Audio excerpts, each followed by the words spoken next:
everyone. Today I'm going to be talking about tic suppression, tic redirection and tic reduction. So I'm going to start off talking about tic suppression. Some people with tics can temporarily hold in their tics, so from the outside it may look like we aren't dealing with anything.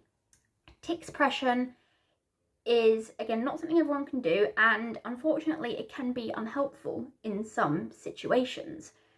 Tic suppression can be really uncomfortable because some people get a physical urge before they tic, and when you hold your tics in and try not to do it, not only does it take up all of your focus because you're thinking about not ticking, therefore you struggle to focus on other things and do other things, it's physically uncomfortable and sometimes physically intolerable. And as well as this, sometimes it leads to rebounds. Rebounds are when you finish suppressing. Some people can only suppress for a few seconds, some people might suppress all day when they're at school or work, but people can have rebounds where the tics get worse afterwards. And this is reported by quite a lot of people in the tic disorder community. And in my case as well, I've had that when I'm on the phone, I usually kind of subconsciously suppress. Not always, with friends and stuff I don't, but when I'm doing something professionally on the phone, I will subconsciously suppress. And then afterwards they'll explode. So that can happen.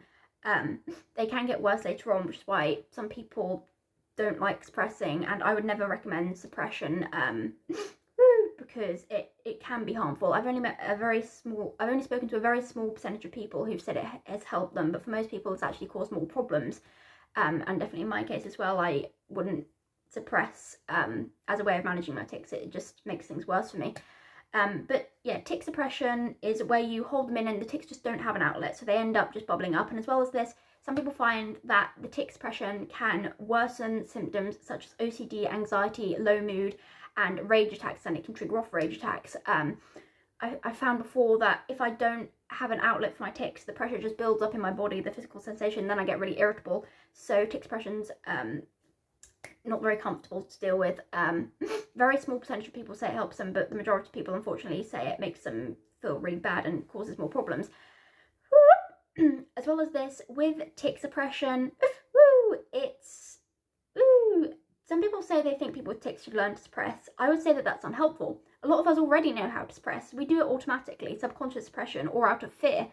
And the problem with that is, again, as I said, it makes things worse. So a lot of us actually find that we have to unlearn suppression. It can cause a lot of tension in the body, and it's really not a nice thing to feel like you have to suppress your tics. So I want to say here that you never have to suppress your tics if the suppression is causing you harm. Sometimes it's a bit of a balancing act. Is it going to be worse if you suppress or don't suppress?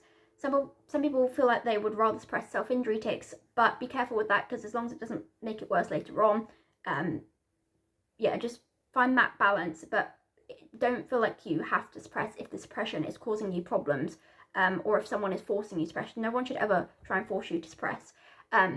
With tics that cause harm but can't be suppressed, or if the suppression does cause problems or make it worse, then tic redirection can be an option, and that is what I will be going on to next.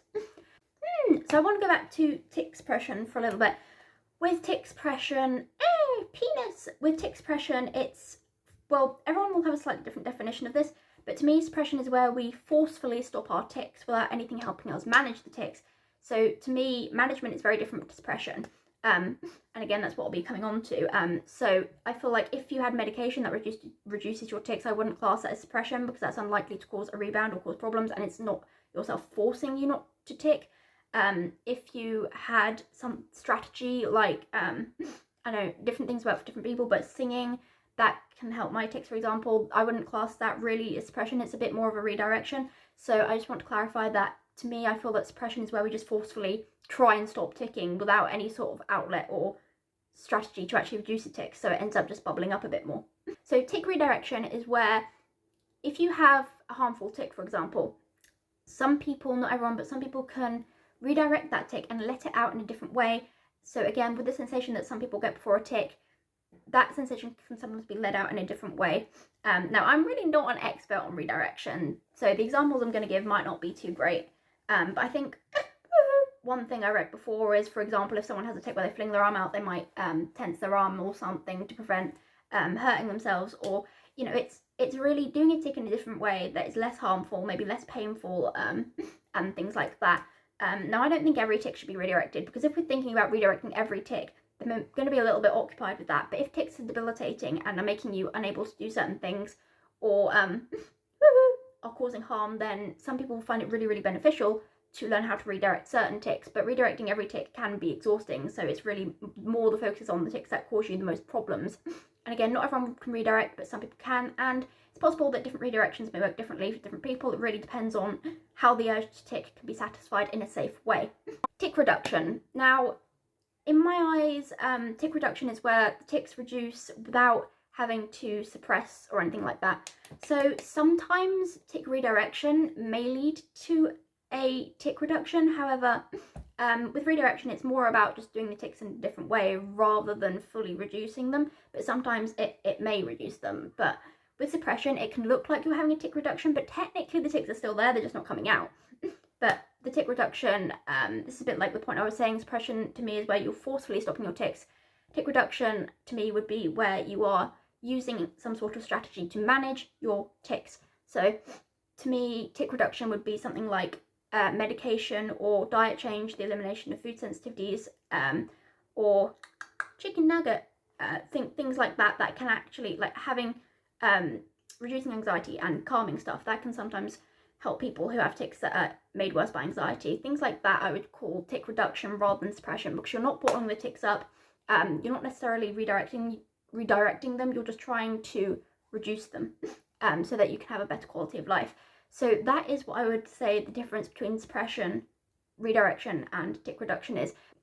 But I feel like people will have different views on this, because when you talk to people in the community, people do have different views on things, and that's completely okay. We all have very diverse views, and that's a really good thing.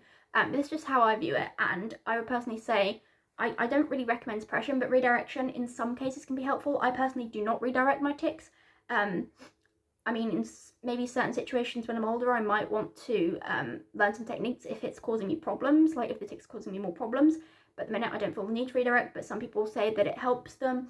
So again, people have different experiences with that.